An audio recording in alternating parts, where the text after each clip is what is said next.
좋은 부모 되려다 쉬운 부모 된다는 말이 딱 맞습니다. 진짜 정말 제 얘기 같아요.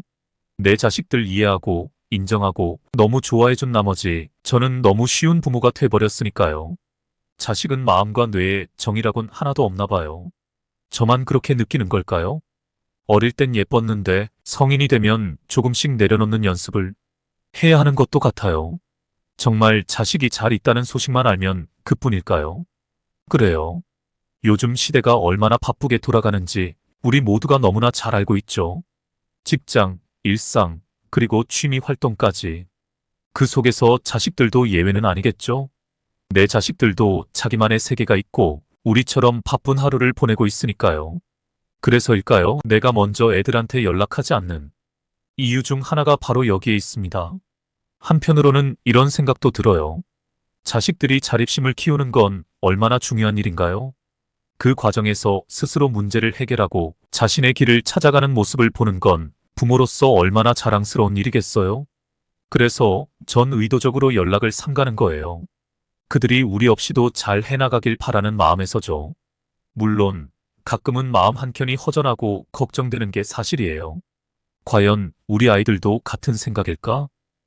우리가 먼저 손을 내밀어야 하는 건 아닐까? 하고 말이죠. 하지만 이런 걱정도 잠시 자식들이 스스로 우리에게 연락해 올 때의 그 기쁨과 뿌듯함을 생각하면 이 모든 게 다 그만한 가치가 있다는 걸 느껴요. 우리가 항상 옆에 있다는 걸 알면서도 스스로의 힘으로 성장하는 그들을 지켜보는 건 우리가 줄 수 있는 가장 큰 선물이 아닐까 싶어요. 그들이 우리에게 필요할 때 언제든지 도움을 줄 수 있는 준비가 되어 있다는 걸, 그 사실 하나만으로도 우리는 이미 좋은 부모가 아닐까요? 이런 마음 여러분들도 이해하실 수 있으시죠? 요즘 시대는 정말 빠르게 돌아가고 있어요. 우리 모두가 너무나도 바쁜 걸 잘 알고 있죠. 직장 생활부터 일상의 루틴, 취미 활동에 이르기까지 모두가 시간에 쫓기며 살고 있어요. 이런 바쁜 생활은 우리의 자녀들도 예외가 아니에요. 그들 역시 자신만의 세계가 있고 우리 못지않게 바쁜 하루를 보내고 있죠. 이런 이유 때문에 우리가 먼저 연락하지 않는 경우가 많아요. 어쩌면 연락을 안 하는 게 아니라 못하는 거일 수도 있겠지만요. 사람들이 요즘 아이 안 낳으려는 거 진짜 이해가지 않나요? 경제적으로도 시간적으로도 부담이 크잖아요. 맞벌이 해도 빠듯한데 어떻게 아이까지 케어할 수 있을까 싶어요. 게다가 이 사회에서 아이 키우는 거 정말 맘 편히 할 수 있는 일이 많지 않아요. 교육비 문제도 있고 우리나라 교육 열풍 생각하면 아찔하지 않나요? 원하는 학교, 좋은 성적 얻으려면 얼마나 많은 노력과 돈이 들어가야 하는지 진짜 머리 아프죠. 그리고 이런 경쟁 속에서 아이들이 행복할까 하는 걱정도 들고요. 또 늙어서 자식 눈치 보면서 살고 싶지 않은 마음도 이해가 가요. 자식이 어른이 되어도 계속 부모를 챙겨야 한다는 부담감을 주고 싶지 않잖아요. 서로의 인생을 존중하면서 살고 싶은 거지.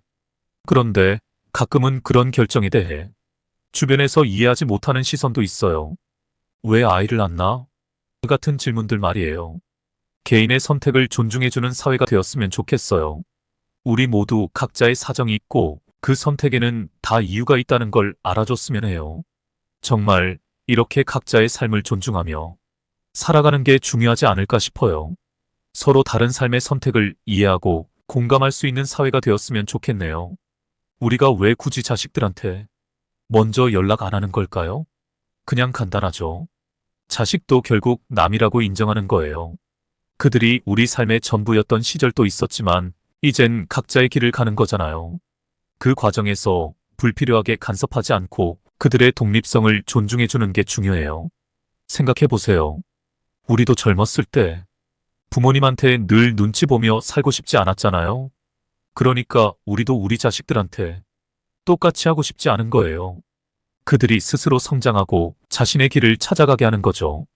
그렇다고 우리가 관심이 없는 건 아니에요. 감사의 마음을 표현하고 예의를 지키며 적절한 선을 지키는 거지. 그게 진정한 사랑이고 존중이라고 생각해요.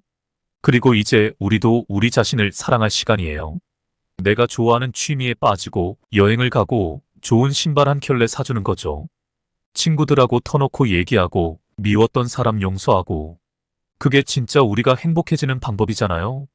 자식들하고도 가끔 밖에서 만나서 식사하고 서로의 삶에 대해 소소하게 이야기하는 거예요. 그럼 자연스럽게 우리 사이도 더 좋아질 거고요. 결국 우리가 자식들한테 먼저 연락하지 않는 이유는 그들을 더 사랑하기 때문입니다. 그들이 자유롭게 자신의 삶을 살 수 있게 해주고 싶어서죠. 그리고 우리도 우리 삶을 즐기며 살고 싶으니까요. 서로에게 최고의 선물이 되는 거예요. 그쵸? 실제로 제가 아는 사례 하나를 또 소개해 드릴게요. 70대의 노모가 계셨어요. 청춘의 시절 혼자서 두 남매를 키우며 그들을 성인으로 성장시킨 뒤 이제는 출가시켜 혼자 남았습니다. 노모는 자식들이 전화를 걸어오면 언제나 반갑게 받고 그들이 찾아올 때까지 기다립니다. 가족 간의 소통은 가끔씩 가족 단체톡을 통해 이루어지며 그곳에서 일상의 소식을 나눴죠. 얼마 전 독감으로 인해 병원에 일주일간 입원해야 했던 시간도 있었습니다. 그러나 그 과정에서도 아이들, 친척, 지인들에게 별도로 연락을 취하지 않았습니다. 혼자서 조용히 시간을 보내며 오늘 퇴원한 후에야 이 사실을 밝혔습니다. 노모는 말합니다. 자식은 키울 때만 자식이고 이제는 타인입니다. 이 말에는 자식들을 향한 무한한 사랑과 동시에 그들과의 건강한 경계선을 그은 어른의 지혜가 담겨 있습니다. 이제는 자식들이 자신의 삶을 살아가는 독립적인 개체로 인식하며 그들의 삶에 불필요하게 개입하거나 의존하지 않는다는 결심을 보여줍니다. 그러나 이러한 결심 뒤에는 외로움과 고독, 그리고 앞으로의 삶에 대한 불확실성에 대한 노모의 깊은 고민도 엿보입니다. 혼자서 아이들을 키우며 겪어야 했던 수많은 어려움과 고난 속에서도 노모는 언제나 강인함과 희망을 잃지 않았습니다. 그리고 이제 자신의 삶을 스스로 결정하고 필요한 경우에는 요양원으로 이사하는 것까지도 고려하고 있습니다. 노모의 이야기는 우리에게 중요한 교훈을 전달합니다. 바로 자신의 삶을 주체적으로 살아가는 것의 중요성과 변화하는 인간관계 속에서도 자신을 잃지 않는 법을 말이죠. 노모는 자식들을 키우며 보낸 시간을 후회하지 않으며 이제는 자신의 삶을 더욱 소중히 여기며 살아가려 합니다. 노모의 삶은 우리에게 용기와 희망을 줍니다. 어떠한 상황 속에서도 자신의 존엄과 가치를 지키며 자신의 삶을 주체적으로 이끌어가는 모습에서 우리는 큰 교훈을 얻을 수 있습니다. 이제 노모는 자신의 삶을 더욱 사랑하며 남은 시간을 풍요롭고 의미 있게 보낼 준비가 되어 있습니다. 63세의 나이에 이르러 저는 제 인생을 돌아보게 되었습니다. 자식들과의 관계에서 느끼는 감정들, 그리고 부모로서의 책임감에 대해 많은 고민을 하게 되었지요. 어느 날 문득 내 자식들이 병원에 가야 할 때면 언제나 애정어린 마음으로 돌보았던 우리 집 개처럼 살뜰히 챙겨주지 못했다는 생각에 깊은 자책감에 빠졌습니다. 그러나 이 모든 것이 결국 내 탓이라고 생각하니 어찌 보면 마음이 편해지더군요. 사실 우리 세대는 부모가 모든 것이었던 시절을 살아왔습니다. 그때는 자식이 여럿이었고 부모님을 섬기는 것이 당연한 일이었지요. 하지만 시대가 변하면서 이제는 자식이 한둘, 그리고 그들도 100세 시대를 살아가게 되었습니다. 이런 변화 속에서 부모가 자식에게 귀찮은 존재가 되어버린 것은 아닌지 이러한 생각이 들 때가 있습니다. 저는 나름대로 자식들과의 관계를 정리했습니다. 유언을 준비하고 장례 비용을 위한 종신보험에 가입하였으며 실비보험과 간병비보험까지 준비하였습니다. 이 모든 준비는 자식들에게 부담을 주지 않기 위함이었습니다. 하지만 어느 순간부터 자식들과의 관계에서 부모 자격을 운운하며 서로의 기대와 현실 사이에서 큰 괴리를 느끼게 되었습니다. 제가 생각하기에 충분히 역할을 다했다고 해도 자식들은 그들만의 생각이 따로 있었던 것 같습니다. 이런 경험을 하고 나니 왜 사람들이 자식 대신에 반려동물을 키우는지 이해가 갑니다. 힘들게 자식을 키워봤자 결국은 자식들이 부모를 반려동물보다 못하게 볼 때의 서글픔을 맛보게 되니까요. 그래서 저는 자식들에게 먼저 연락하지 않기로 결정했습니다. 이 결정은 제 스스로의 마음의 평화를 위한 것이기도 하지만 동시에 자식들이 자신의 삶을 스스로 책임지며 살아가길 바라는 마음에서 비롯되었습니다. 모든 부모님이 이러한 결정을 내리기는 어려울 것입니다. 하지만 저에게는 이것이 서로를 위한 최선의 방법이라고 느껴집니다. 자식들이 자유롭게 자신의 삶을 살아가는 동안 저 또한 제 삶을 존중받으며 살고 싶습니다. 그들과의 관계에서 어느 정도의 거리를 두는 것이 결국 서로에 대한 사랑과 존중의 다른 형태일 수 있다고 믿으며 이제는 저 자신의 삶을 더욱 소중히 여기려 합니다. 은퇴 후 여러분의 일상은 어떠신가요? 아직 은퇴를 하지 않으신 분들도 한 번쯤은 생각해 보셔야 할 문제입니다.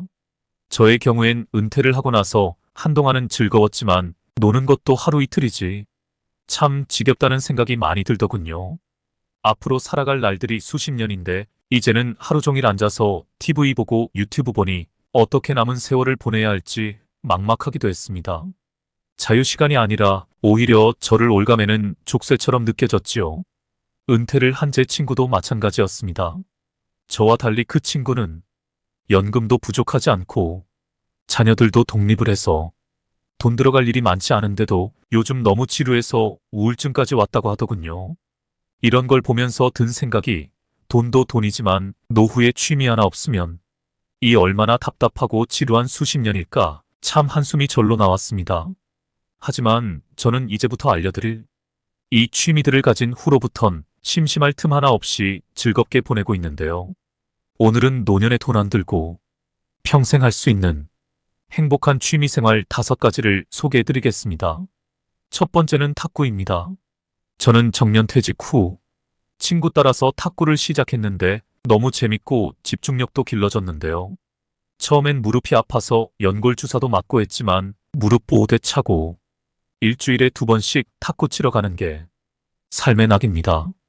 은퇴하고 이 나이에 선수 생활 할 것도 아니고 천천히 배우니까 스트레스도 안 받으면서 체력 단련도 되더군요.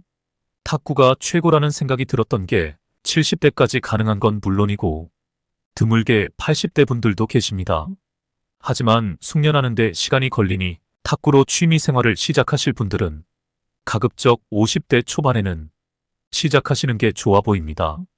두 번째는 등산입니다. 자연을 벗삼아 둘레길 산책하는 등산이 최고라는 분들이 많은데요. 하지만 등산이 힘들다는 분들도 계셔 하나만 더 덧붙여 말씀드리겠습니다. 작은 텃밭이나 화단 가꾸는 일을 적극 추천해드리고 싶은데요. 몸을 계속 움직이게 되니 저절로 운동이 되고 식물에서 받는 정신적인 안정도 이루 말할 수 없습니다. 저도 식물 가꾸기를 시작한 이후 가꾸고 돌보며 결실을 맺는 보람도 거두니 노후가 참 풍요롭더군요. 세 번째는 독서입니다. 책을 읽는다고 하면 어렵게 생각하시는 분들이 많은데요. 나이가 들면 눈이 침침하고 피곤해서 젊었을 적 같지 않으니까요. 그래서 제가 추천해드리는 방식은 책 읽어주는 유튜브를 들으면서 산책하는 방법입니다. 듣는 것도 책을 읽는 재미난 방법 중 하나입니다. 종이책을 좋아하시는 분들은 도서관에서 책 보시는 것도 권해드리고 싶습니다. 도서관에서 주역 등 고전을 읽으며 마음도 수양할 수 있는 건 물론이고 무엇보다 도서관에서 책 읽는 건 공짜로 부담 없이 즐길 수 있으니까요. 네 번째는 악기 배우기입니다. 아무리 나이가 들어도 일단 도전하는 열정이 필요합니다. 악기 배워서 돈 벌 것도 아니고 상 받을 것도 아닌데 이것저것 따지다 아무것도 못 해보고 인생이 끝날 수도 있습니다. 악기를 배우다가 포기하는 한이 있어도 일단 시작해보는 자세가 중요합니다. 한 살 한 살 나이가 들수록 기회는 2번 다시 오지 않습니다. 추천해드리고 싶은 악기는 피아노나 플루트인데요. 특히 피아노는 모든 음악의 기초라서 박자 세면서 연습도 해보시고 손가락 번호를 손가락에 붙여 연습해보시면서 보람을 느끼면 이보다 행복할 수가 없습니다. 5번째로 추천해드리고 싶은 취미는 명상입니다. 눈을 감고 천천히 명상하고 걷고 배우고 또 식단 관리도 같이 한다면 늙어감도 더 성숙해지는 계기로 받아들일 수가 있겠죠. 저 같은 경우엔 나이 들수록 젊었을 적 느끼지 못했던 것들을 많이 느끼게 되는 것 같습니다. 나이 50이 넘으면 인간관계가 더 중요해진다고 말씀하시는 분도 있고 외롭지 않으려면 옆에 사람이 있어야 한다고 말씀하시는 분도 있는데요. 틀렸습니다. 고독을 즐길 줄 모르는데 어떻게 행복을 알까요? 인간은 혼자 있을 때야 비로소 자기 자신을 발견하게 됩니다. 솔직히 나이 50 넘으니 혼자가 좋은 건 사실이지요. 근데 나중에 요양원 안 가고 70이 넘어서도 행복하게 노후를 보내려면 도대체 어떻게 해야 한단 말인지 건강하게 천천히 늙는 법 바로 알려드리겠습니다. 시작합니다. 건강하게 천천히 늙고 편안하게 오래 사는 법. 몸이 나에게 말을 걸다. 내 맘대로 되지 않는 것이 어디 마음뿐일까요? 나이가 들수록 몸도 예전처럼 내 맘처럼 움직여주지 않습니다. 우리는 몸이라는 물리적 한계 속에서 생활할 수밖에 없기에 건강했던 때를 그리워하게 되지요. 그래서 흔하게 들리는 말이 왕년엔 말이야입니다. 왕년은 내가 한창 잘 나가던 시절의 이야기지요. 지금 생각해도 그때의 내가 멋있었단 걸 그때는 몰랐지만 지금은 알겠다는 의미를 내포하고 있습니다. 왕년엔 나도 배에 왕자 있었어. 예전엔 마라톤 완주하곤 했는데 한창 땐 눈 덮인 한라산을 단숨에 올랐지. 이런 말들을 듣다 보면 지금의 나는이라는 말이 뒤에 함축된 듯합니다. 지금의 나는 못하지만 그래도 예전에 나는 이러이러했다. 라는 말은 지금의 내가 정상이 아니라는 말처럼 느껴져서 마음 한구석이 아립니다. 그러나 저는 이런 왕년회로 시작하는 말들이 나쁘게만 느껴지진 않습니다. 이 말이 몸과의 대화를 트는 물꼬가 되거든요. 지금 내 몸이 예전과 다름을 인지하는 것, 바로 이것이 몸과 하는 첫 번째 대화입니다. 그리고 이를 통해 우리가 돌아가고자 하는 목적지를 알 수 있게 되지요. 환자를 치료하다 보면 어디까지를 치료 완료 시점으로 볼 것인지에 대한 환자와 저 사이의 입장 차이를 느끼게 됩니다. 저는 일상생활의 가능함을 목표로 한다면 환자분은 왕년으로 돌아가고 싶어 하지요. 왕년은 갈 수 없는 과거이자 내가 기억하는 나의 최상의 날입니다. 내가 기억하는 왕년으로 몸을 회복하려면 내가 아팠던 기간을 뛰어넘을 정도의 노력이 필요합니다. 하지만 일상으로 돌아가는 정도라면 적은 노력으로도 충분하지요. 저는 그걸 바라고 있습니다. 당신이 왕년의 어느 날이 아니라 몸을 지탱할 수 있고 스스로 감당할 수 있는 정도의 건강 말이에요. 왕년을 이야기할 만큼 당신이 과거의 몸에 대해서 생각해 봤다면 그만큼 건강에 대해서 관심을 가지게 되었다는 의미입니다. 몸이 나에게 말을 걸 때 더 늦지 않게 나를 돌봐주는 것, 그것이 우리 이야기의 시작이 될 겁니다. 왕년의 나를 돌아보고 현재의 나를 아프지 않고 건강하게 만드는 몸과의 대화를 시작하지요. 사랑과 아픔은 극단적인 두 단어로 각자의 의미를 가지지만 함께 얽히고 설킨다면 우리 삶에서 큰 부분을 차지하고 있습니다. 사람과 아픔은 다른 양면인 것처럼 함께 존재합니다. 그래서인지 아픔은 사랑을 내포하고 있습니다. 몸이 아플 때 마음도 함께 아프고 우리는 그 속에서 고통을 느낍니다. 하지만 그 고통에서 벗어날 희망을 버리지 않으면 고통의 터널을 지나고 우리는 무한한 감사와 행복을 느끼게 됩니다. 몸의 통증은 삶을 아프게 하지만 삶의 유한성과 소중함을 알려주는 귀중한 역할을 합니다. 마음의 통증은 내가 소중히 여기는 것이 무엇인지 깨닫게 해줍니다. 우리는 다시 통증에 대해 새롭게 이야기를 해야 합니다. 인생에서 우리가 힘으로 완벽하게 조종할 수 있는 단 한 가지는 태도입니다. 어떤 일이 벌어졌을 때 그것을 받아들이는 태도만큼은 스스로 장악하고 마음대로 조정할 수 있습니다. 따라서 우리에게 무슨 일이 일어나느냐 보다는 더 중요한 것이 있습니다. 그것을 어떻게 받아들이고 처리하느냐입니다. 통증도 마찬가지입니다. 통증에 반응하고 대처하는 태도는 우리가 스스로 결정할 수 있습니다. 통증은 신호입니다. 내 몸과 마음이 보내는 신호죠. 나에게 나를 알아달라고 반응하는 일입니다.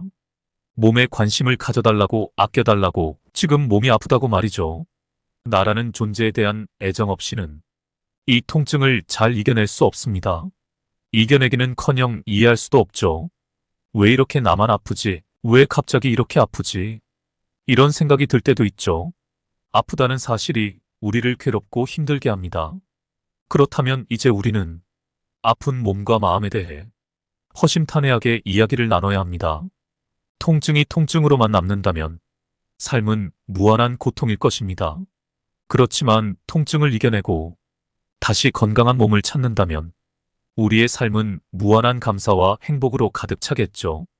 어제까지 몸이 아무 이상이 없었는데 갑자기 통증이 생기면 당황스럽고 낯설어집니다. 이 상황은 담이 결린 것과 유사합니다. 담이라는 것은 갑자기 생기는 것처럼 보입니다. 실제는 우리가 평소에 가지고 있던 작은 문제들이 어떤 상황과 만나 갑자기 불편하게 나타나는 것이죠. 그런 면에서 담은 몸의 퇴적물과 같은 것입니다. 단지 갑작스럽게 느껴질 뿐이죠. 그럼 우리는 그제야 조치를 하려고 합니다. 담은 몸이 우리에게 보내는 경고 신호입니다. 이제 나에게 신경을 써야 한다고 몸의 소리를 들어달라는 것이죠. 담을 포함한 모든 통증은 몸이 보내는 신호입니다. 관심을 가져달라는 것이죠. 나를 지금 아껴달라고, 지금 아프다는 것입니다. 그러니 통증에 당황하지 않아도 됩니다. 지금 나를 봐달라는 신호거든요. 통증이 찾아오면 가장 먼저 해야 할 일은 멈춤입니다. 나를 질질 끌고 다니지 마세요. 아픈데도 이건 꼭 해야 돼. 이렇게 생각할 수도 있고, 앞으로 아프지 않기 위해서는 지금이라도 운동을 시작해야 돼. 이렇게 결심할 수도 있습니다. 인간의 불행은 단 한 가지 고요한 방에 들어앉아 휴식할 줄 모르는 데서 비롯된다고 파스칼은 말했습니다. 멈춘다는 것은 그냥 힘을 빼고 쉬는 것만을 의미하지는 않습니다. 멈추기 위해서는 습관처럼 나아갔던 발걸음을 멈출 용기가 필요합니다. 그래서 멈춤은 새로운 힘을 모으는 운동인 것이죠. 지금 당장 몸에게 휴식을 선물하세요. 우리가 열심히 일을 찾고 노력하는 이유는 행복하게 살기 위해서입니다. 플라톤은 행복하게 살기 위한 조건 5가지를 말했습니다. 1. 먹고 살기에 조금 부족한 듯한 재산. 2. 모든 사람의 칭찬하기에 약간 부족한 듯한 외모. 3. 자신이 생각한 것의 절반밖에 인정받지 못하는 명예. 4. 남과 겨루어서 한 사람은 이기고 두 사람에게는 지는 체력. 5. 연설했을 때 절반 정도 박수받는 말솜씨. 플라톤이 생각하는 행복의 조건들은 우리가 생각하는 일반적인 행복의 조건들과 사뭇 다릅니다. 조금 부족하고 모자란 상태를 말합니다. 플라톤은 무엇이든 모자람이 없는 완벽한 상태에 있으면 바로 그것 때문에 근심, 불안, 긴장, 불행이 교차하는 생활을 하게 된다고 강조합니다. 이렇듯 행복을 느끼는 지점은 사람마다 다릅니다. 그래서 좋아하는 일을 찾아 계속 시도하고 나만의 행복을 찾는 것이죠. 그런데 대부분의 사람이 추구하는 행복은 눈에 보이는 외적인 것에 많이 맞춰져 있습니다. 번듯한 직장 명문대라는 학벌, 그리고 뷰가 좋은 아파트 등 남이 보기 좋은 기준을 맞추고자 합니다. 그러나 이 기준으로만 살펴보면 나는 행복에서 더 멀어집니다. 항상 자신보다 남을 의식하고 살고 남의 시선을 위해서는 그러한 인생은 불행해집니다. 남을 의식할수록 나는 의식을 잃습니다. 자신의 삶에 만족하며 살아가는 사람들은 대부분 남보다 자신을 깊게 의식하고 사는 사람들입니다. 명심보감에서는 몸이 상하는 원인에 대해서 5가지로 설명해주고 있습니다. 머리를 많이 쓰는 것, 몸이 고통스러운 것, 욕심을 줄이지 못하는 것, 생각을 이루지 못하는 것, 음식이 적당하지 않은 것. 그 중에서도 노건상이라는 것은 머리를 많이 써서 피곤하고 몸이 고통스러운 것을 의미합니다. 더불어 욕심을 줄이지 못하거나 생각을 이루지 못한 것까지를 노건상이라고 볼 수 있습니다. 우리는 몸을 너무 무리해서 쓰고 있다는 것을 잘 알고 있습니다. 해야 할 많은 것들 중에서 제대로 된 휴식도 없이 몸을 함부로 쓰고 마음을 씁니다. 당연히 근육 운동은 할 겨를이 없고 기본적인 스트레칭조차 하지 않습니다. 스마트폰과 컴퓨터 사용으로 점점 목이 거북이 목처럼 됩니다. 또한 볼링공만큼 무거운 머리는 가느다란 목 위에서 마치 피사의 사탑을 위해 공을 올려둔 것처럼 우리는 어떤 일에 집중하면 몸을 앞으로 기울이게 됩니다. 이는 관심의 표현이고 일 잘하는 사람의 자세입니다. 그러나 계속해서 그 자세를 똑같이 유지할 순 없습니다. 쉬어야 합니다. 몸도 목도 강철은 아니니까요. 그러니 줄이지 못한 어떤 욕심이 나를 상하게 하고 있는지 가만히 떠올려 보세요. 좋은 부모 되려다 쉬운 부모 된다는 말이 딱 맞습니다. 진짜 정말 제 얘기 같아요. 내 자식들 이해하고 인정하고 너무 좋아해준 나머지 저는 너무 쉬운 부모가 돼버렸으니까요. 자식은 마음과 뇌에 정이라곤 하나도 없나 봐요. 저만 그렇게 느끼는 걸까요?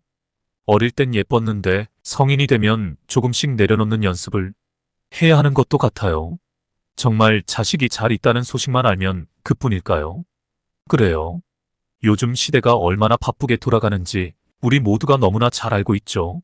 직장, 일상, 그리고 취미 활동까지. 그 속에서 자식들도 예외는 아니겠죠? 내 자식들도 자기만의 세계가 있고 우리처럼 바쁜 하루를 보내고 있으니까요. 그래서일까요? 내가 먼저 애들한테 연락하지 않는 이유 중 하나가 바로 여기에 있습니다. 한편으로는 이런 생각도 들어요. 자식들이 자립심을 키우는 건 얼마나 중요한 일인가요? 그 과정에서 스스로 문제를 해결하고 자신의 길을 찾아가는 모습을 보는 건 부모로서 얼마나 자랑스러운 일이겠어요? 그래서 전 의도적으로 연락을 삼가는 거예요. 그들이 우리 없이도 잘 해나가길 바라는 마음에서죠. 물론 가끔은 마음 한켠이 허전하고 걱정되는 게 사실이에요. 과연 우리 아이들도 같은 생각일까? 우리가 먼저 손을 내밀어야 하는 건 아닐까? 하고 말이죠. 하지만 이런 걱정도 잠시 자식들이 스스로 우리에게 연락해 올 때의 그 기쁨과 뿌듯함을 생각하면 이 모든 게 다 그만한 가치가 있다는 걸 느껴요. 우리가 항상 옆에 있다는 걸 알면서도 스스로의 힘으로 성장하는 그들을 지켜보는 건 우리가 줄 수 있는 가장 큰 선물이 아닐까 싶어요. 그들이 우리에게 필요할 때 언제든지 도움을 줄 수 있는 준비가 되어 있다는 걸, 그 사실 하나만으로도 우리는 이미 좋은 부모가 아닐까요? 이런 마음 여러분들도 이해하실 수 있으시죠? 요즘 시대는 정말 빠르게 돌아가고 있어요. 우리 모두가 너무나도 바쁜 걸 잘 알고 있죠.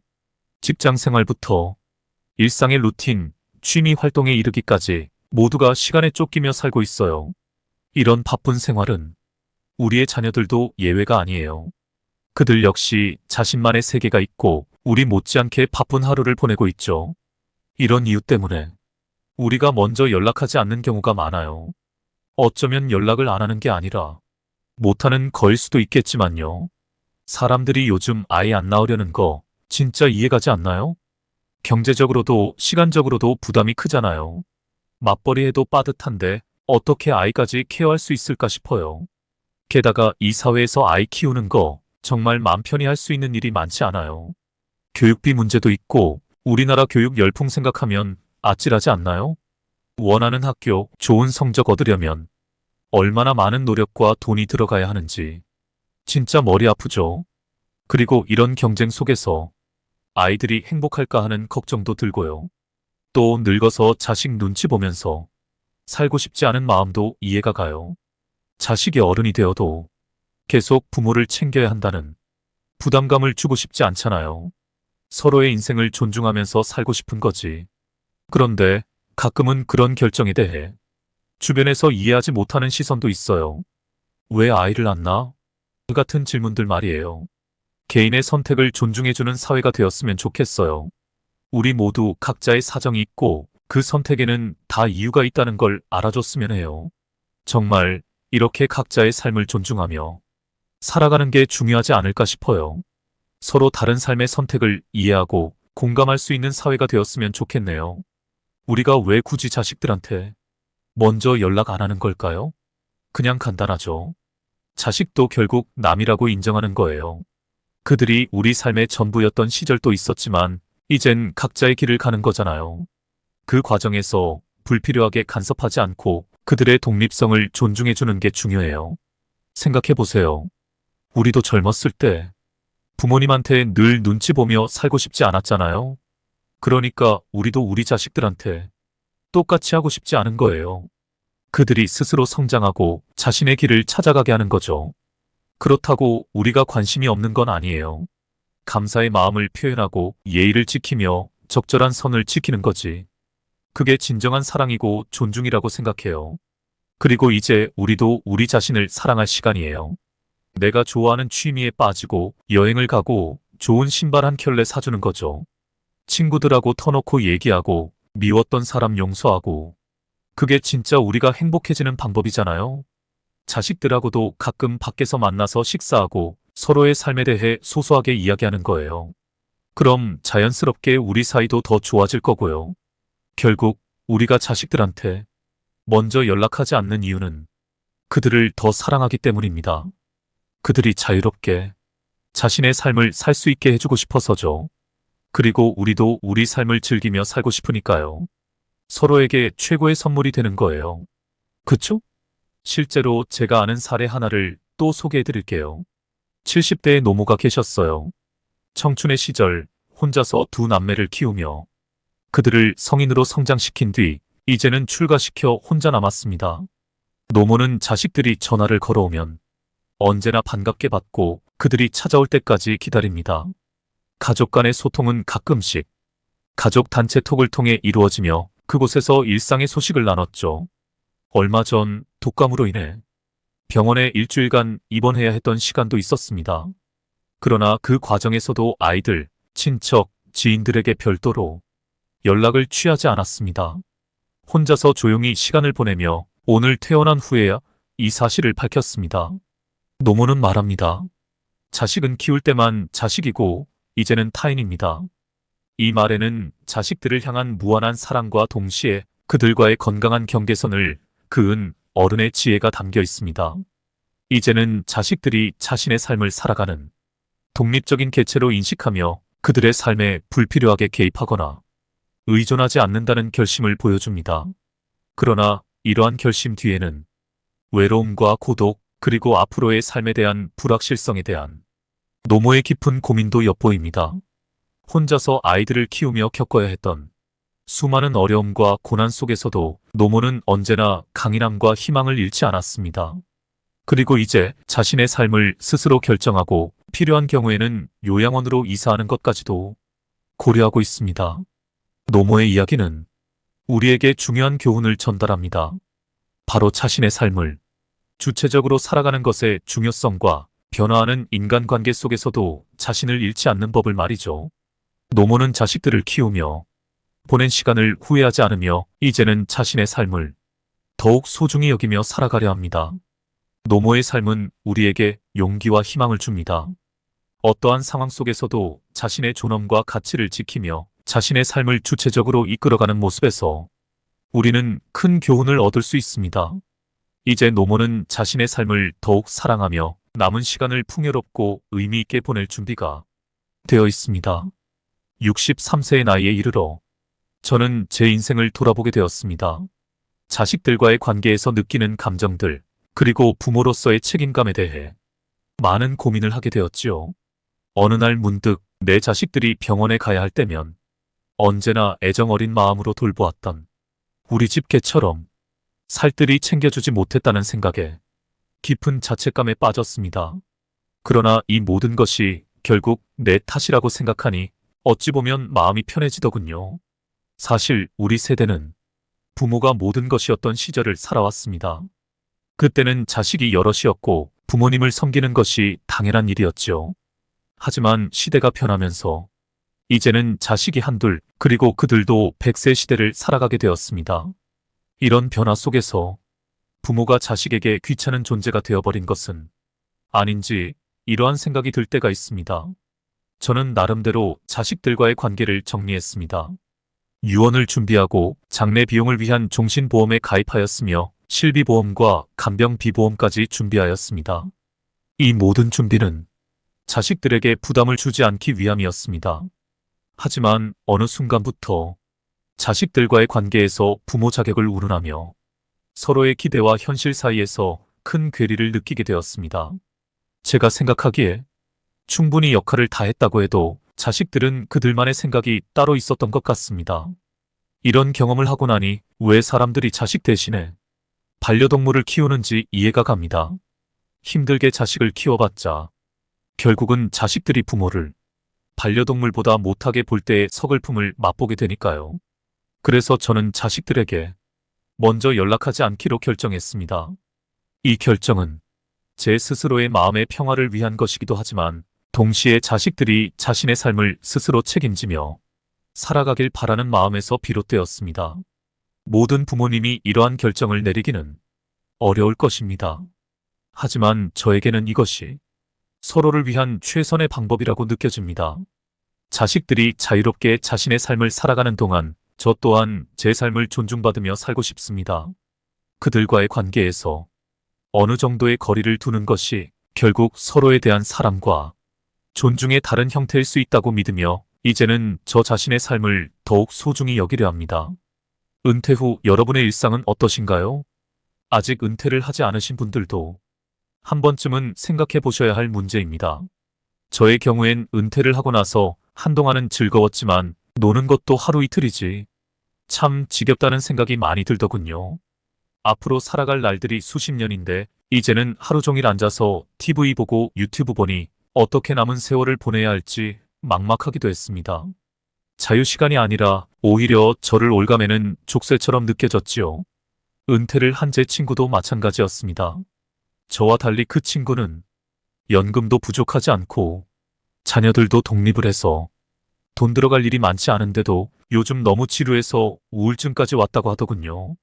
이런 걸 보면서 든 생각이 돈도 돈이지만 노후에 취미 하나 없으면 이 얼마나 답답하고 지루한 수십 년일까 참 한숨이 절로 나왔습니다.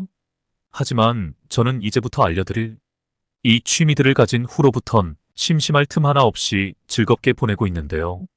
오늘은 노년에 돈 안 들고 평생 할 수 있는 행복한 취미생활 5가지를 소개해드리겠습니다.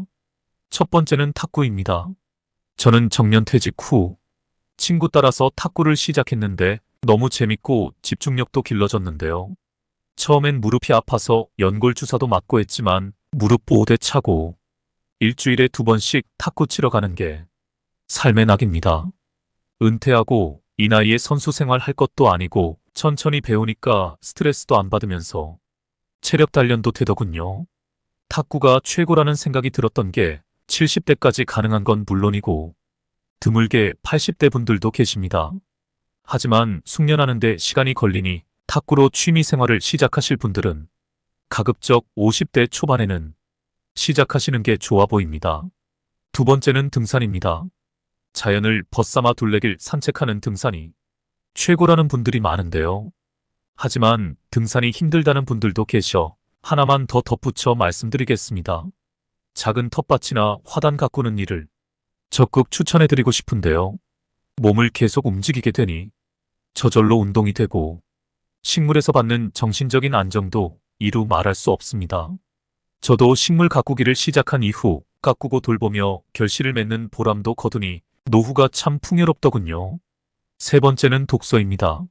책을 읽는다고 하면 어렵게 생각하시는 분들이 많은데요. 나이가 들면 눈이 침침하고 피곤해서 젊었을 적 같지 않으니까요. 그래서 제가 추천해드리는 방식은 책 읽어주는 유튜브를 들으면서 산책하는 방법입니다. 듣는 것도 책을 읽는 재미난 방법 중 하나입니다. 종이책을 좋아하시는 분들은 도서관에서 책 보시는 것도 권해드리고 싶습니다. 도서관에서 주역 등 고전을 읽으며 마음도 수양할 수 있는 건 물론이고 무엇보다 도서관에서 책 읽는 건 공짜로 부담 없이 즐길 수 있으니까요. 네 번째는 악기 배우기입니다. 아무리 나이가 들어도 일단 도전하는 열정이 필요합니다.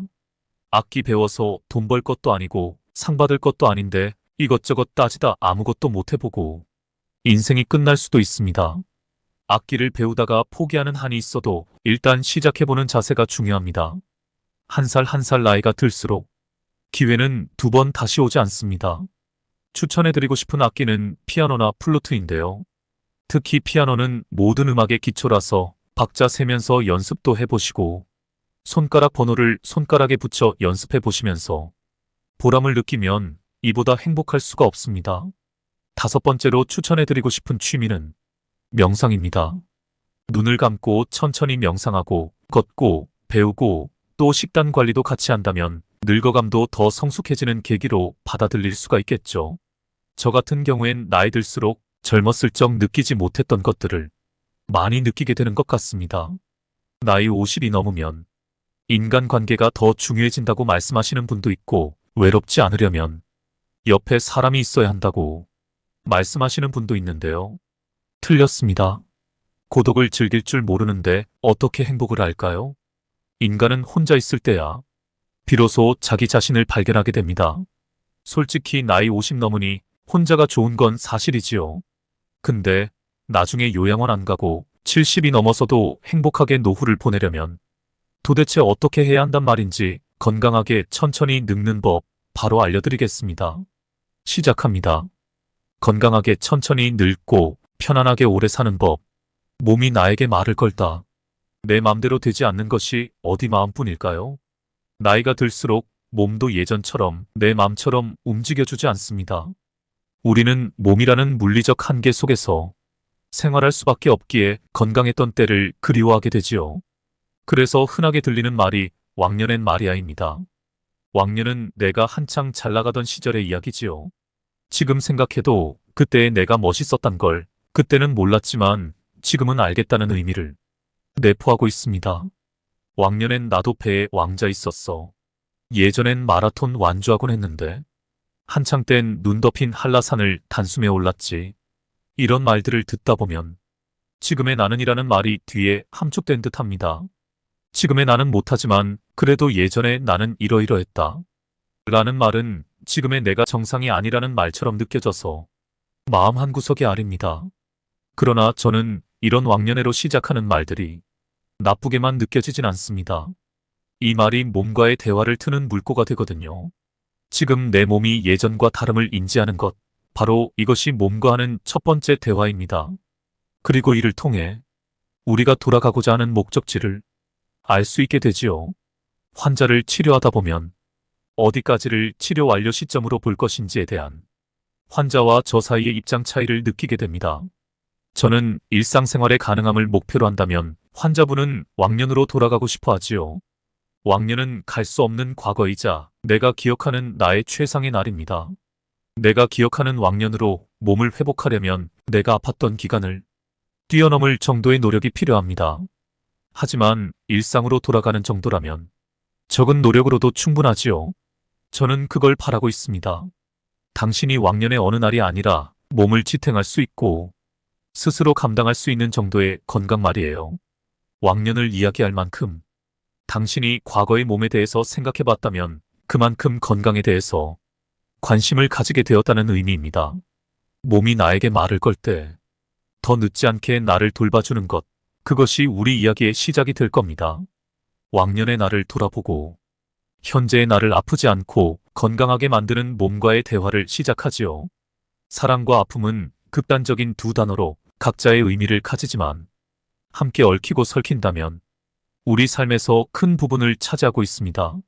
사람과 아픔은 다른 양면인 것처럼 함께 존재합니다. 그래서인지 아픔은 사랑을 내포하고 있습니다. 몸이 아플 때 마음도 함께 아프고 우리는 그 속에서 고통을 느낍니다. 하지만 그 고통에서 벗어날 희망을 버리지 않으면 고통의 터널을 지나고 우리는 무한한 감사와 행복을 느끼게 됩니다. 몸의 통증은 삶을 아프게 하지만 삶의 유한성과 소중함을 알려주는 귀중한 역할을 합니다. 마음의 통증은 내가 소중히 여기는 것이 무엇인지 깨닫게 해줍니다. 우리는 다시 통증에 대해 새롭게 이야기를 해야 합니다. 인생에서 우리가 힘으로 완벽하게 조종할 수 있는 단 한 가지는 태도입니다. 어떤 일이 벌어졌을 때 그것을 받아들이는 태도만큼은 스스로 장악하고 마음대로 조정할 수 있습니다. 따라서 우리에게 무슨 일이 일어나느냐 보다는 더 중요한 것이 있습니다. 그것을 어떻게 받아들이고 처리하느냐입니다. 통증도 마찬가지입니다. 통증에 반응하고 대처하는 태도는 우리가 스스로 결정할 수 있습니다. 통증은 신호입니다. 내 몸과 마음이 보내는 신호죠. 나에게 나를 알아달라고 반응하는 일입니다. 몸에 관심을 가져달라고 아껴달라고 지금 몸이 아프다고 말이죠. 나라는 존재에 대한 애정 없이는 이 통증을 잘 이겨낼 수 없습니다. 이겨내기는커녕 이해할 수도 없죠. 왜 이렇게 나만 아프지? 왜 갑자기 이렇게 아프지? 이런 생각이 들 때도 있죠. 아프다는 사실이 우리를 괴롭고 힘들게 합니다. 그렇다면 이제 우리는 아픈 몸과 마음에 대해 허심탄회하게 이야기를 나눠야 합니다. 통증이 통증으로만 남는다면 삶은 무한한 고통일 것입니다. 그렇지만 통증을 이겨내고 다시 건강한 몸을 찾는다면 우리의 삶은 무한한 감사와 행복으로 가득 차겠죠. 어제까지 몸이 아무 이상이 없었는데 갑자기 통증이 생기면 당황스럽고 낯설어집니다. 이 상황은 담이 결린 것과 유사합니다. 담이라는 것은 갑자기 생기는 것처럼 보입니다. 실제는 우리가 평소에 가지고 있던 작은 문제들이 어떤 상황과 만나 갑자기 불편하게 나타나는 것이죠. 그런 면에서 담은 몸의 퇴적물과 같은 것입니다. 단지 갑작스럽게 느껴질 뿐이죠. 그럼 우리는 그제야 조치를 하려고 합니다. 담은 몸이 우리에게 보내는 경고 신호입니다.